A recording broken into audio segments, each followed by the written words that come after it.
Good morning, everyone. Thank you so much for joining us for coffee today. And obviously, if you just noticed the commercial there at the beginning, we have some exciting news as well. Meet Me for Coffee is going to be a media sponsor this year for Manifest in Las Vegas, which is coming up soon. So please stay tuned soon. We're going to have a link with a discount code, and we'll get that out to all of you guys if you're looking to register. Save you a little bit of money because I know everybody wants to be able to be in Vegas in a few weeks. If you are heading to Manifest and your company's planning to attend, I would also love for you guys to reach out to me because I am looking to be creating a lot of content while I'm there and looking for some partnerships on some content. So please reach out and we can brainstorm some cool ideas to get your company and your leaders out there as well. Really excited for today's episode. This is episode 25, which means in 2 weeks, that will be 1 year of Meet Me for Coffee, which is also crazy to think of. And so I'm going to go ahead and bring on our guest today, Shannon Breen, who is the co-founder and co-CEO of FreightVana. Shannon, good morning. Good morning, Smith Jones. How are you? I'm doing well. This was perfect timing for you to come on the show because I just realized that with the time change in the Midwest, you're only an hour behind me now and not 2. So got a little extra sleep today. Yeah, you don't get me before the sun rises anymore. Well, I'm glad it worked out for you. And I want to go ahead and do something, just get this out there at the beginning of this show. I know you and I have talked about this already. I know that there's been a lot going on in the freight brokerage, freight tech environment lately. Obviously, some pretty big headlines have been made. And I think we're both excited to have a really productive conversation today and really make this educational and kind of more positive, forward looking.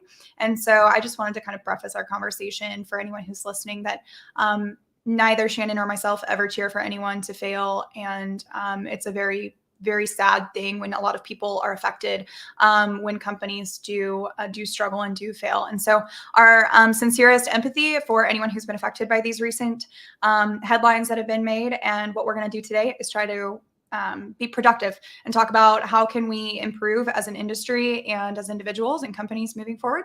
And hopefully there'll be some great lessons learned and positive takeaways from this today. Definitely. So, Shannon, to get us started here, can you give us a little bit of an introduction about yourself, your background, and what you do now, maybe who FreightVana is, and then we'll get this started. Certainly. So we're working on, this is our 3rd year in business here at FreightVana. From a career perspective, I think I've always been kind of a serial entrepreneur, did entrepreneurship in my 20s, joined one of the largest publicly traded companies in our sector and worked there for about a decade. My background's really in finance, right? So I worked for a private equity company before joining Freight in the summer of 2012. This would obviously be my 13th year as I look at being in the sector, 12th or 13th year. And so I just love it. I have enjoyed kind of the combination of that financial background, but then learning the back end, the operational needs of this business, moving parts, the people management, which is a huge piece of it. As well as the technology, which goes into a lot of what we do and what we will do in the future. So been an exciting run, really fulfilling to start FreightVana from the ground up. Yeah. You know, for those that don't know, we started in June of 2021, and I was really humbled and honored to have a couple dozen of my most favorite logisticians join me on the journey in that summer.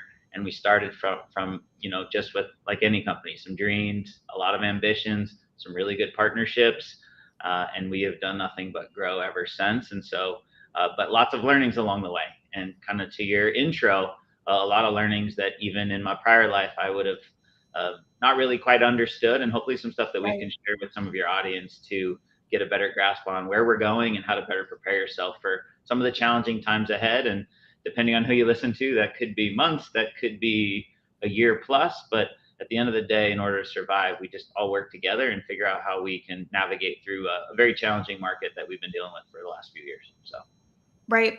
And yeah, the last few years, that was a perfect call out, just the challenging market. But I think that to your note about kind of the financial background and then coming into freight, a couple thoughts there. I've run into quite a few people who maybe have only been in freight for the last even 3 to 5 years now, because I think that the freight market got such a boost in really the last 5 years, focusing more on innovation, technology, or just kind of getting away from the status quo in a lot of even just very little simple ways, but it's kind of pulled in more people from outside the industry, and kind of we're converting some people into the freight industry now, from tech industries, from financial industries. I mean, some of the people that I really respect and go to for thoughts on the markets have come from various other industries, and have only been in the industry for about 5-6 years now. And so I think it's really cool, the diversification that's been happening. And I think it's also a large in part due to the really big push that there's been to kind of catch up the freight markets, if you will, and kind of modernize it, and get us a little bit more advanced than um, where we were at. Because Yeah, I don't think the dollar's hurt either, right, Sam? yeah, right. I think if you follow the trend line, and it's been well publicized in some of your commentary earlier, but also just in the overall markets, the amount of capital dollars, the interest level, especially coming out of COVID, that entered the space and was entering the space, and the velocity that came in really helped with a lot of that talent and the new people and the interest levels. And so, as we call this the rebalancing market or the leveling market, whatever you want to coin the market conditions that we're in today, there's still a lot to be said and learned from the dollars and the people that have joined the logistics space in the last few years, for sure. Sure. And so obviously FreightVana is in the freight brokerage space. You guys do have some assets as well, which is exciting, but I wanted to kind of gear this conversation to brokers, carriers, and then of course shippers, because these are kind of I'm more involved in the full truckload freight markets or domestic freight markets. And so that's kind of what we'll center this around. But I think that, to my point about the last few years, something that we've seen over the last, we can say three years especially, but even up to probably the last 10 years, is an increase in what I would just kind of generically categorize as non-traditional brokerages, where it's not just like a cradle to grave, or it's not like a quick buy sell. Like, we're trying to talk about, how do we get more technology? What differentiates you? Like, everybody's different now. We're trying a different approach. And we've seen companies come up and scale with different tactics and different levels of technology lately. And so I think the thing that I'm curious about now, though, is that brokerage isn't just brokerage. It's not just like, this is how everybody does it. This is how it's done across the board anymore. And as we start to see these companies diversify or try to set themselves apart, FreightVana obviously included in this, then I think we also have to start understanding that now we have to kind of dig in a little deeper to understand who these companies are and what's behind that, like what's behind what you're seeing. And that's from all sides of this, right? That's from the shipper side talking to these people. And then that's also from carriers talking to brokers. It's from brokers talking to carriers. We have a lot of interactions going on, and everybody's trying to kind of figure out, who are we doing business with? Is this someone we want to do business with? So that's kind of what I want to start with today. And I think we'll kind of jump through the different like relationships, right? And like pairings. But can we start with, how can shippers evaluate these new brokerages? Or maybe they're not that new, but like, how do we understand brokerages and what's going on from both, I think, a financial side, but also a technology side as well? So what are some of the things, what are some of your thoughts there? Some thought, I think the last few years, right, I think a lot of people really excited about certain brokers' marketing departments. Now they seem to be more interested in their financial departments, right? If we were to look at it over, and they, in full transparency, had some of our largest shipping partners, even before the news of a few weeks ago, reach out to start trying to understand the health and wellness of their existing partnerships, right? Which is always an interesting deal, because as we compete in an open marketplace, we have procurement cycles, which everybody that's following this show is well aware of. To really understand the fundamentals of the partners that you are doing business with is key, but also really challenging.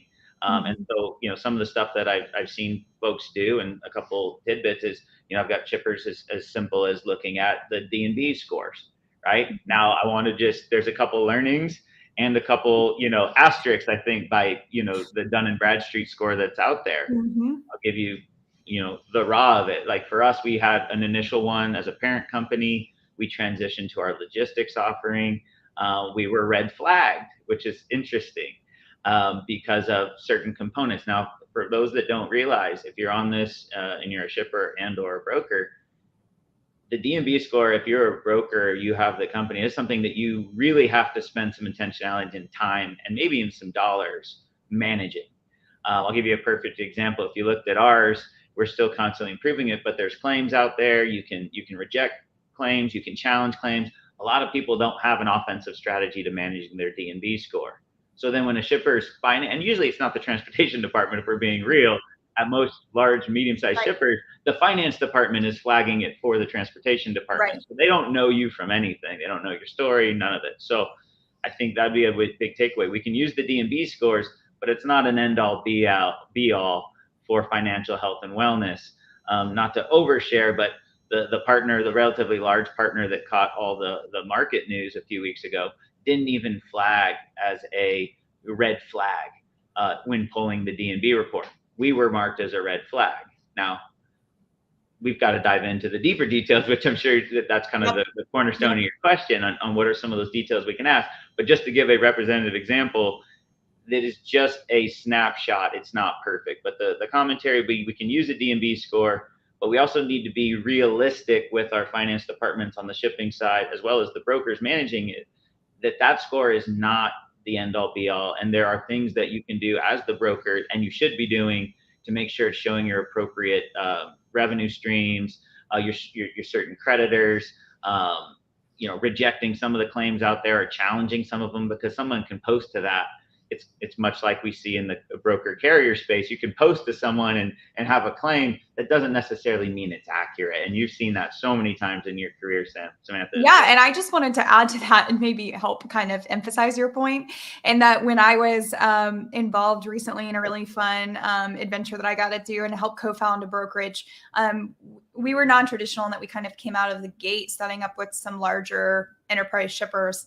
And so, we're newer in this journey, and I had our first RFI that was asking for like an attached copy of our D&B report. And I was like, okay, yeah, I got this. And so we go to get the D&B report, and I don't know how, I don't know why, I really can't tell you, but we actually had like a passing score. We weren't green, but we were like yellow. We were medium well, so like we were in there somewhere, but like we had done nothing to get it to that point, right? So I would also say that, like, where you guys were at in your journey when you had a red flag was in a much better spot than when we were just starting out and somehow had that passing. So it kind of shows like the subjectivity of that scoring, right?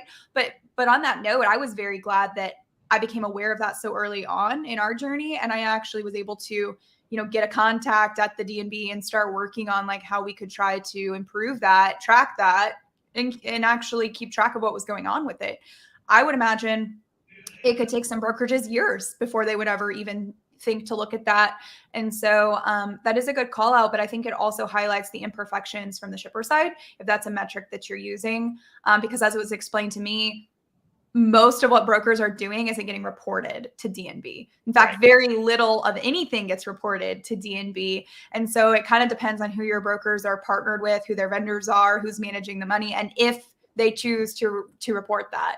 And the negative things almost always get reported more than the positives, right? And so pretty subjective in nature. So you need to take that in your own hands. Like we've put a more intentional strategy. We're still building on that. You basically, instead of waiting for people to supply the info, you can basically take that offensive strategy and supply it yourself. That's a huge takeaway for folks listening.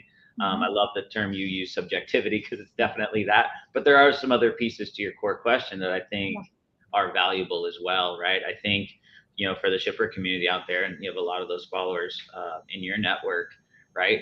What is the company that you're working with done in regards to growing their team? What have they done in regards to their brick and mortar footprint? Are they growing it? Are they stabilizing it? Is it shrinking? Right? I think, you and me, and we've known each other for a while now. I think just like anything, you're like, well, how do you know they're telling the truth? Well, I don't have there's so many companies in the sector, including us, that aren't publicly traded. And so in that, right, there's a lot of ambiguity on what those statistics are. And even up to be honest, my 10 years in publicly traded sector would tell you there's still a lot of ambiguity, because a lot of times the publicly traded only companies only share what they want to, right? There's so many stats that don't exist. You're like, oh, they're public, so they're an open book. No, it's somewhat of a game in itself. So I think finding the right partners, asking questions like we talked about with headcount. What are the goals? What have they done in 2023 in regards to headcount, right? If your third-party logistics company is flat or growing, cool. If they're cutting headcount, that's probably telling you some of the challenges that they're having financially, right? There's just Yeah, some very or ask basic them, questions. have an honest conversation about that too. Because if they are actually cutting heads and they're willing to be transparent and say, we had a large partnership with XYZ shipper, they were 20% of our volume and they're down, and here's their public earnings that show that they're down, 20% year over year. And Yeah, so like at least give them the opportunity for explanations. Because I also think like I'm a big fan of asking questions, hard questions, but like being open-minded to the answers too when you're talking to companies. And unfortunately, yeah, maybe like reducing headcount, that's something that, especially in my consulting work, I try to make sure we're in a position where you never have to do, because you're not equally balanced anyway, where $1 million in revenue is one or two heads of people, right? But understanding the why. And also to your point about the publicly traded versus not, I think that obviously when a company's not publicly traded, they don't have to release any of their financial numbers, and nobody sees that. And so then I've seen shippers, obviously they know that. So then when they want to do like a financial health survey, which all of a sudden has literally become a thing now in the last year or so, they're like, oh, turn over your balance sheets, turn over all of this. Like, I would be shocked if you had brokers who were running bad balance sheets turning over copies of bad balance sheets. yeah, yeah. I don't think that anybody's privy.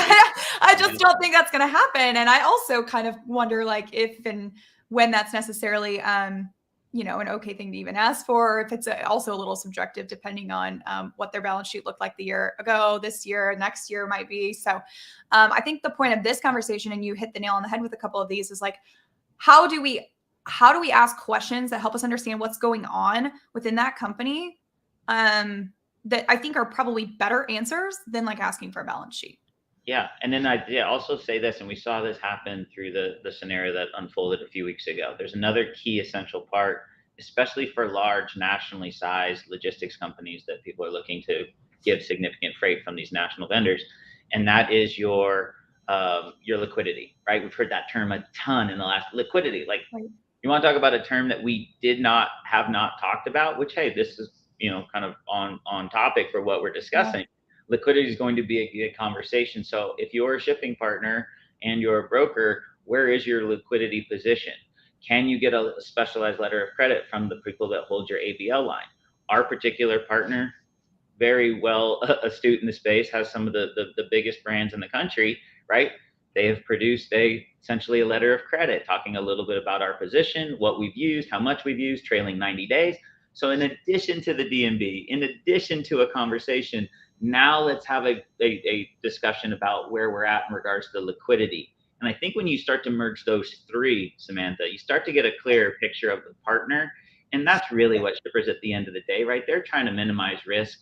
They're trying to assess like future growth and strategy. But at the same time, they're pretty risk averse. They don't want to set up the next person that's going to not be there for them, especially maybe not in this market, right? Well, yeah. What happens when we get to cycle 6? That will happen at some point. What happens when we get to that escalating market? And people want to know they have the right partners in place to survive until then, and also be in a good spot when we get to a more balanced marketplace, which undoubtedly we will get to. I'd love for you to tell me when that's going to happen so I could sleep better. I don't have someone thought my pirate costume was a fortune telling costume. I don't have that on today. But I think that there's kind of two different ways you can look at that too. What you just said is, number one, yeah, we want to make sure that we're vetting current like incumbent providers, but also potential new ones to see, are you going to be around, right? But then I think that there's like a next level to that. And it's like, if you're showing growth right now and you're like projected to grow in the next 12 months, which I will say that I think we're going to be really uncomfortable for at least another 12 months. I don't think I have a lot of waning hope in Q2 of 24 now.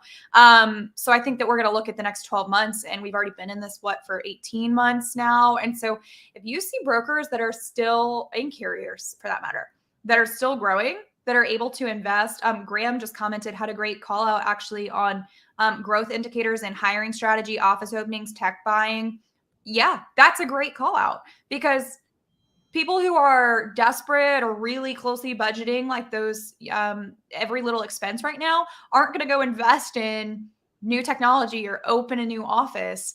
And so I think that those are great indicators too, where if we can see strong growth from people in this market, I think that's just very impressive right now. And it means you're doing something right. And obviously your partnerships are working. And I think that shippers are looking at those people right now as like a strategic investment in that partnership. Like, okay, if I give a little bit into here, this Yeah. is the type of relationship that can double or triple in this market and into the next. And then something that our shippers call out, and have interesting comments from your community here, is oftentimes they don't love the churn. So something else, additional layer that Graham kind of hit on is, what's your turnover? Yeah. What do you mean? Wait, why are you asking me what my turnover is? Okay, because we talk a little bit about culture, we talk about sustainability. You know how many shippers love like what we do here? Because at the end of the day, the account managers stay on their accounts. We're not swapping them out every time. Like they get those relationships with their planning teams and that. But how many different places with high turnover? Oh no, meet this person. No, meet this person. No, 3 weeks from now, meet this person. They're like, how are we going to build a relationship of consistency and know each other if constantly behind the scenes you have that turnover? So I kind of love the intersection of what Graham highlighted, because there's another stat that no one ever asks, I think is a really awesome stat for both health and wellness of a business, probably what the shippers are looking for really good professionals that stay and know their accounts well. And it is kind of an inward looking thing on financial stability too. So you kind of get a lot by just asking about turnover. If your partner is willing to share that, for the record, that's something we would definitely share. In my consulting work, I've seen this too, where it's like one of the things that I tell people is you want your people to make good money, because if they want to be motivated to help the company succeed so that they're making good money, because people who are happy in a good culture and making good money don't leave, right? Like if you're setting a standard for that, like workplace health, but also, I mean, people will even leave a good work environment for the opportunity to go make more money somewhere else if they perceive it as also a good work environment. But if, in my opinion, the people who have the highest retention rates are the companies that are doing something right from just a pure financial business perspective, where you have a healthy, profitable company and you're not having to cut corners on how you're compensating your employees. And those employees know that. We all know that when corners are being cut in compensation. And so, like, yeah, that's a huge call out right now, is that like low turnover equates to, one, a great environment, two, but also like the finances are being properly managed, and the employees perceive that. We talk about employee perception. We got a lot of founders and brokerages out there, right? And I'll travel, or you'll see where, their leadership group's staying. I've worked for certain companies where the private jet's still flying around the country while you're terminating people. Sure. You've got, that's all perceptions. You talk about perception, what your employees feel. Hey, if you're going through some tough times, you have to do cutbacks. You can't hire. Maybe you got to do some layoffs. I think it's really important that you realize that everyone's looking at you to set that deal. So, and I, can commit to this. You've known me long enough. Like, as we go through the challenging times that are, like, we are part of that same deal. You don't see us on first class tickets. That is the wrong perception, while you're telling other people that you can't afford to take care of their families with paychecks. And the reality is we are in a tough time. I think perception is really key to manage. And I see a lot of people just skip over that because it's this us and them mentality. Yeah. And if there are leaders, managers, even owners out there that think that their team doesn't, in every walk of life, take inventory of those scenarios, you are mistaken, because I have done it my whole career. Samantha, you're nodding your head, because I am sure 1000%, and we won't get into the details. Every single person knows of the time when, oh, so I hear what you say, but not what you do. And that's the conversation, that's culture, and that's what exists in so many companies. And right now you still see this us and them mentality. And I think that's where you're gonna see a lot of people either struggle, or hopefully like us strive, because our people know that we're kind of in the fight, trying to figure it out with them, and we live the creed that we preach. Yeah, exactly. And actually, that just reminded me too of, it was a good reminder for me, but Crystal Anderson, she's the director of distribution at Ingredion. She was on a few episodes ago, and she said that it was a hard pill to swallow, but once you realize that perception is reality, as unfair as it might seem to you in certain circumstances, like that's the truth of it. And so the way your employees and your people perceive leadership is their reality that they're operating and working within every day. So really great call out there, and another good reminder on that topic. Well, I want to also, I'm just going to say we knew we were going to go late on this, so we're going to keep rocking and rolling, and hopefully people can stick around or catch it later on Spotify or Apple. But I want to ask another question right now, because I think that the financial macro, like the financial environment in the macro economy right now has been something that we have to take note of in this space, especially a space where factoring is so strong and so prevalent for brokers, for carriers. And I think at the end of the day, you called out like the finance department too at these shippers, and like they're often the ones that are flagging stuff for late payments, non-payments, whatever that may be. Let's just talk about that for a second in and of itself. Like, how are brokers able to maybe keep tabs on, am I partnered with the right factoring company right now? Am I making sure? And then carriers, like, how are they vetting out brokers as well? And so just in general, in the financial side of this space, because that was my going from a high level seller to a co-founder of a brokerage was like the thing that I learned the fastest was how absolutely crucial cash flow is to everything in brokerage. Like it is at the end of the day, if you could say like one thing that sums up like the backbone of brokerage, it's cash flow. And so you are the middleman in the buy sell. And so how you handle that and how you handle your cash flow is crucial to the success of your business. But then that kind of is like, if you're not able to self-fund that, that's pushing that really important part of your business either into a bank, into a line of credit, into investors, or into a factoring company. So I want to talk about two things. I want to talk about the factoring side, and I want to talk about the investment side of that too, because we've seen, I mean, I haven't been in this industry long enough to say 20, 30 years ago, we didn't see this, but now it's like so many brokers are headlining the people who are investing in them. They're doing series funding, and there's all this stuff going on now. I think we need to understand that too. And what does that mean? And what does that mean for their cash flow? And so let's talk through all of that. Yeah. Well, number one, I want to hit the carrier side, right? I think, there's been well documented. This is a very challenging time. We've got a lot of carrier relationships, just like the other broker community out there, and even the shippers directly, right? You see it in the publicly traded sector. You see the massive drop off in profitability. You see layoffs at a large number of those places as well. In the private sector, it follows, right? These carriers are definitely struggling right now.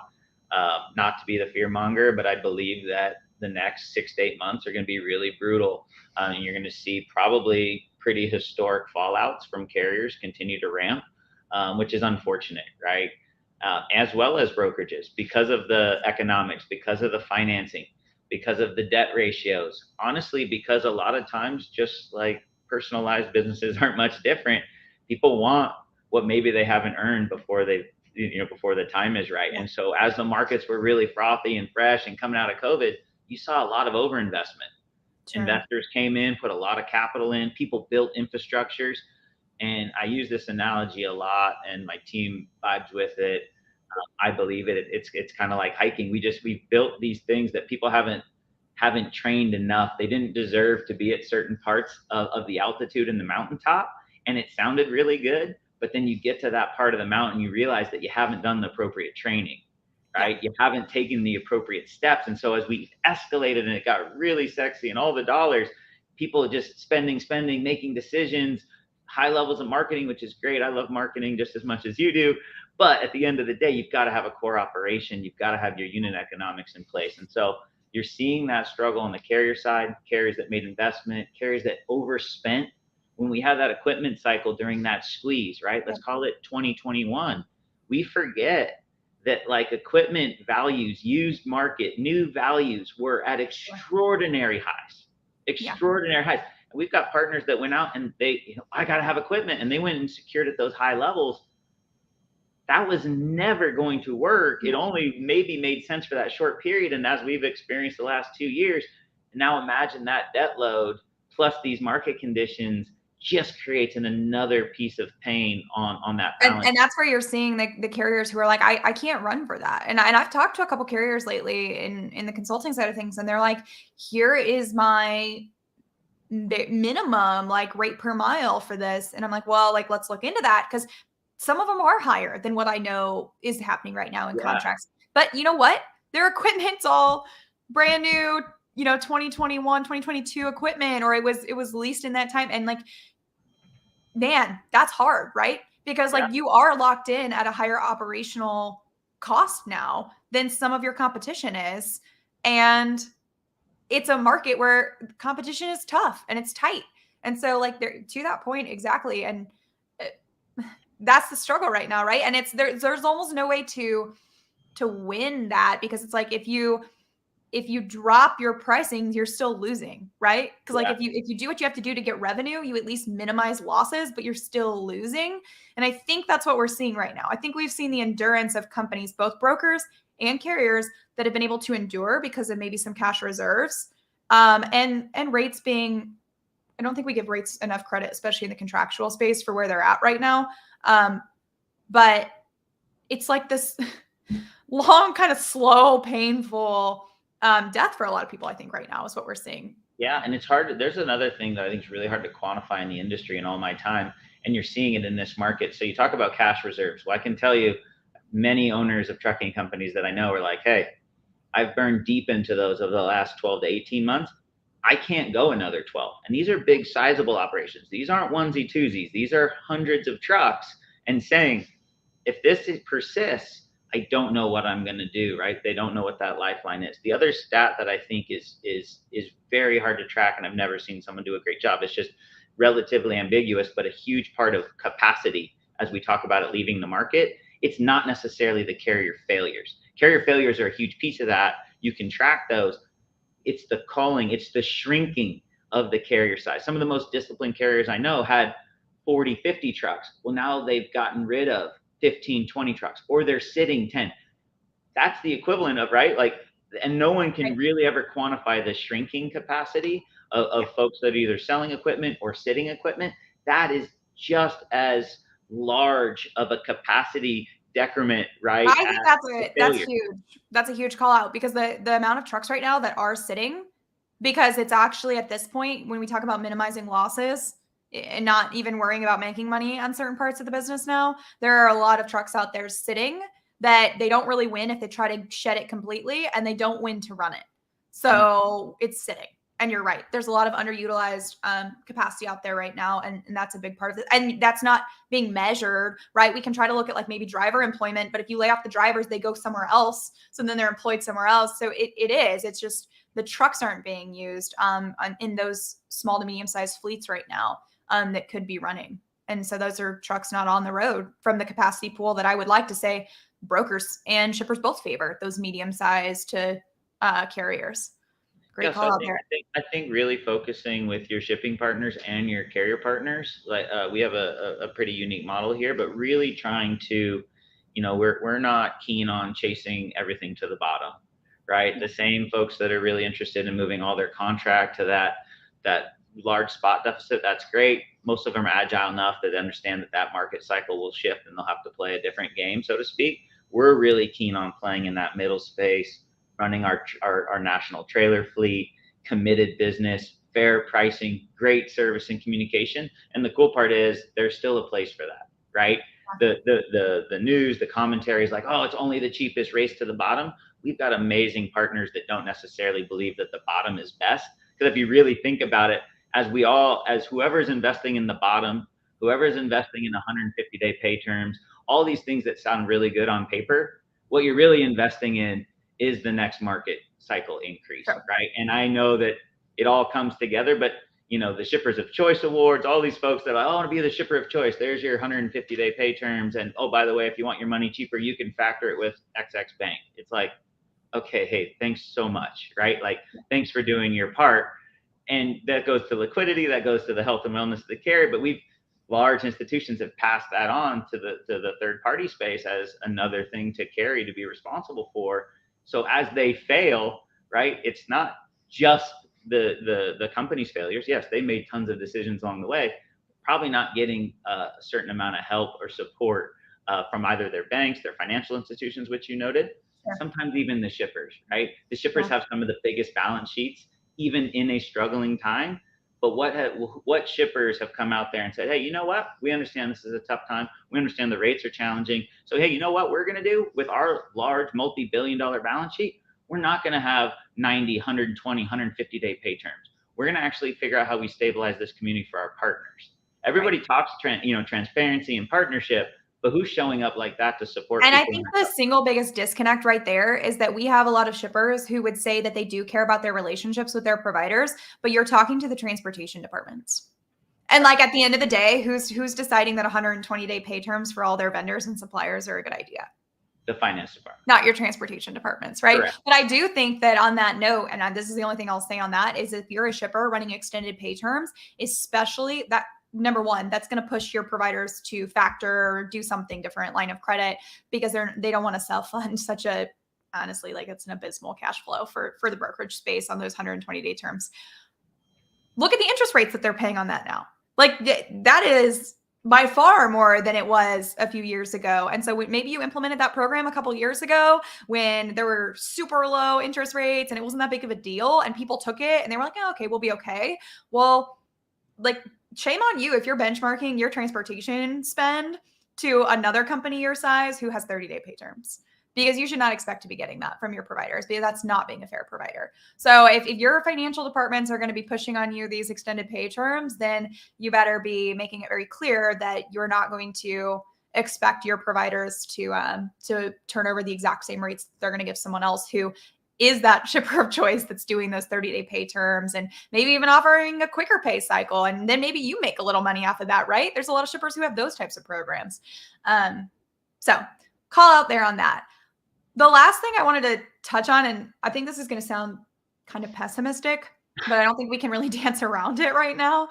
And it kind of lends to the financial backing and side of these companies too, is we kind of talked about the other day, like this interesting, I don't know what we want to call it. We're just kind of like an enigma, if you will, where if you are a brokerage or a carrier, but I think a brokerage especially right now, who is struggling and you are hurting, and you're like, we either just keep hoping that the market's going to flip in time to save us, or we would have to make some pretty drastic changes to last 12 more months. I think the first sign of weakness on making changes is almost like you kill yourself then and there. And I think that's what brokerages have perceived. And I don't want to speak for companies like Convoy, but like if you're sitting in a bad spot and you start to do things like massive layoffs, you stop investments, you start asking for higher rates from shippers. I mean, they all right now in this environment are going to be so sensitive to that. It's like kind of, I think YRC showed it, right? That was the biggest example of a company that played that out, is as soon as things started to get dicey, like that business didn't leave in the day they closed. It was all gone far before that, right? It was a quick, but still like gradual pullback of business that then makes it actually really impossible to climb out of the spot you're in. So I think we're going to see more people hunker down and put out this front that like, we're good. And then one day they'll just either be there or they won't. And I think that's the scary thing right now. And that's where I'm struggling to give advice to people, carriers who are working with these brokers, and also shippers who are working with these brokers. But what are some early signs maybe, and how could we kind of see behind the scenes of that to understand if there are struggles before they get to the point where they're just throwing in the towel? Yeah, I think layoffs are obviously the telltale sign, especially for like an employee base, an investor base. That's never a sign of strength, right? Ever. You can talk about tea leaves and whatever, but even when the biggest companies are firing, you see the smallest companies firing, they're not sitting on the same balance sheet. The other interesting part, if you're not publicly traded and you've got so many people in this industry that fall in this space, like, are you a company that shares your financial position with your employees? Now that's kind of terrifying, right? If you think about being like, right, oh my God, I wouldn't do that. It's like, but you want to build confidence in a group of people. Tell them where you're at. Tell them what your plans are. Tell them how you're positioned. And this goes to that us and them mentality. Oh no, that's only for, well, if you're in a position of strength or a position of confidence and you want your employee base, hundreds of people, maybe thousands of people at certain shops to believe in that mission, then I would stand up there and tell them where you're at in that mission and how you're in that place, right? There's also I think it's the concept of like, and this is kind of how I've answered this question for myself, is when you know, and it is true that you are in a good spot or you have a good thing going, you don't wait for people to ask. Like you are proud of that, you are vocal about that, and you are putting that out there. And so I think maybe like one of the best signs of like, do we feel good about this is like the employees feel good about it, the customers feel good about it. When you're going to set up for a new person, you're showing actual real proof that there's a reason to feel good about it. And I think that maybe it's the people who are trying to kind of fly under the radar, who are being a little bit more quiet about it, that I would be more concerned about right now. And so my advice to any brokers or carriers for that matter in this market right now is if you know you're good and you know you have a good thing going for you, I think you need to start selling that. Like you need to start being more vocal about that, and you need to start encouraging and having those conversations with your shipper partners. I don't think you want to be on a defensive in 6 months or 2 months or whenever that is. If you got a financial health survey after recent closures, it's kind of like, man, why did they not already know that you were good? And Right. so I think like you wanted to be more on the offensive than the defensive. And I think that in and of itself is kind of how we're going to tell, right? It's like, are you proud of where you're at and what you're doing? And does it look good and optimistic for you? Or if you're not, we're just going to have to kind of assume it's not that great. Yeah, no, I think that's all really fair. And it's so interesting, the cyclicality of this marketplace. It's one of the reasons why a lot of us just fall in love with it, right? Because it's different every day and it's definitely not stagnant. There's some pain on both sides. But I think it's well notated that those folks that survive and can build or maintain their businesses through this typical time, whether regardless of how long it lasts, are going to be the ones in a really solid place to thrive in the future because they will have been battle tested. They will have certain levels of discipline, both financially and operationally. And then those will be the ones. And I'd also state this: there's this a lot of commentary also about investment.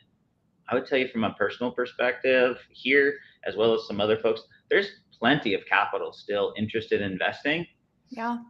The bar's just higher. Yeah, a lot higher. A lot higher. So if there's dollars out there, but they're looking for different type of unit economics, they're looking for unique structures, they're looking for consistency, they're looking for creativity, they're making those bets on those businesses and people. So I don't want to broad stroke it like, oh well, there's no way to get, no, there's ways to get money. The You got need to be for investable. development and advancement in this industry hasn't gone anywhere. It's Correct. just that a lot of the dollars went into projects that weren't it, right? It was the trial and error. And so I think it's still there, but like you said, like very, very, very high bars have been set for who's getting that. So any company right now who's getting outside investment, I would say new outside investment, because I think that we have to kind of give a caveat there to like, if you already had investors dump a bunch of money into this 3 years ago, and those same people just had to dump more money into it in this market, that's a toss up to me on how we feel about that. Right? I don't know if that's incredible strength, right? I mean, for all the poker players, I don't play poker, but I've played with enough friends, right? You talk about being pot committed. So you're right. If you've got investors that have put hundreds of millions of dollars in over the last 5-6 years, and then touting the next level of investment as this strategic strength, when the reality is they're so pot committed, they just watched one of the largest go out.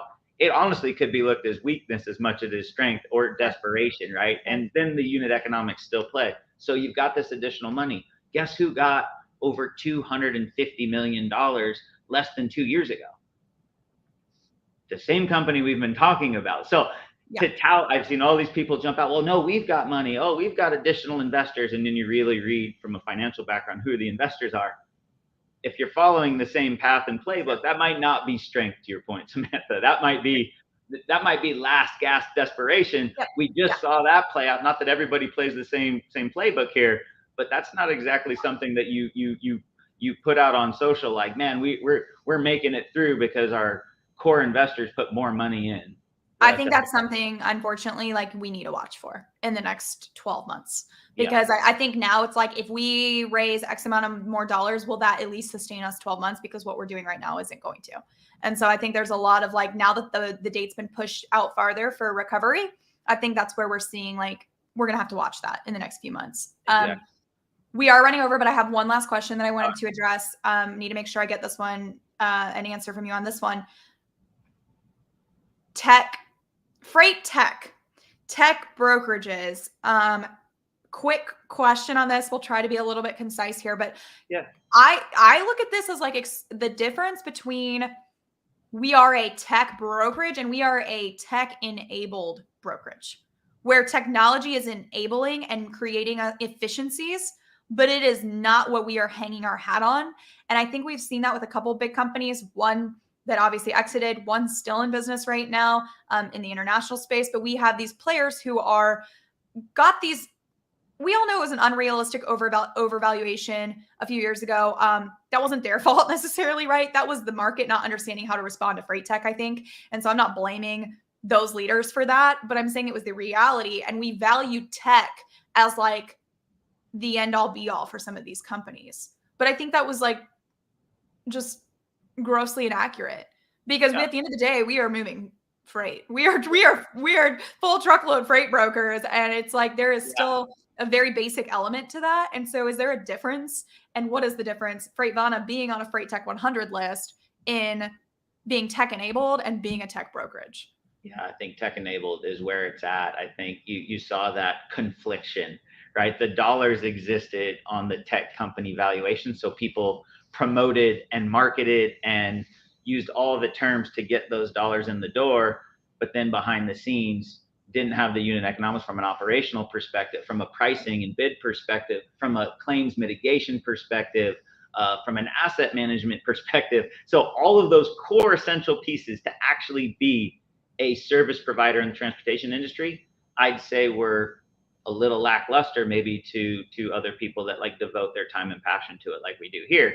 At the end of the day, though, they had a lot of dollars because of the democratization of freight, because they use the term platform, because, right, all of the dollars that were in the space. And so I think, and the other interesting part that I always find whimsical is these companies that are struggling, that had all the dollars, that had all this amazing tech, then would go also even subsidize some of their freight, and all the very astute shippers understood what was happening, right? They understood when someone came in 10% below than the market. So there's only two things that can happen. Either one, their tech's that good where it's pulled enough cost out of the system where they can beat the market by that much, or they're using their large balance sheets just to subsidize the differential that everybody else. And I think what we're seeing in the painful times that we're going through is the tech is good. It certainly adds value. It certainly adds efficiency, but at what quotient? And that's the one that will be not yet to be told. What I would tell you, it's not 15% of market.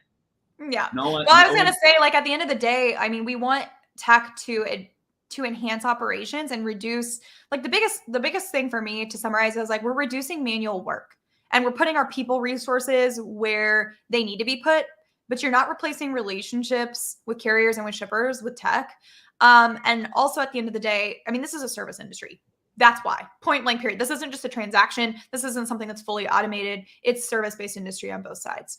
But then I would say that at the end of the day, I think what the tech community learned is that freight brokerage is a low margin industry. Like it just is. I mean, we can talk about margins as like some people might make 6, some people might make 30, but at the end of the day, we're not talking about thousands of dollars per transaction. We are talking about a low margin industry as a whole for carriers, for brokers, period.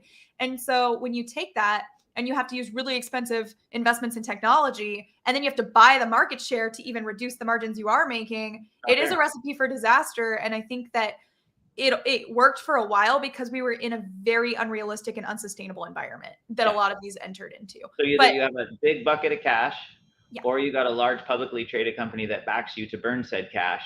But outside of that, there's really not any other participants that are jumping into the space with that model that I've seen from a new entrant perspective. And so I think that's the thing to watch in like, what are the core dynamics of your business that can help you scale? Because the playbook for the last 5 to 7 years is being rewritten as we speak.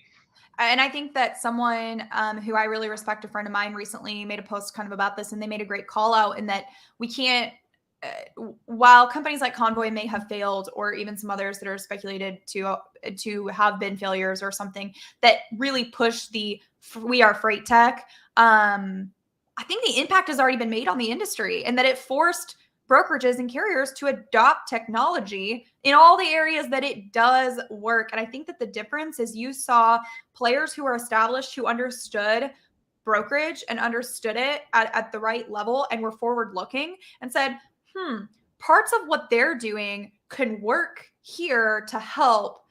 But like FreightVana, you kind of blended like the tech with the people and the services, and it's made it efficient, and it's made it effective, and it's made it fit the industry instead of trying to come into an industry and change the whole industry with something that was meant to replace, not fit into it.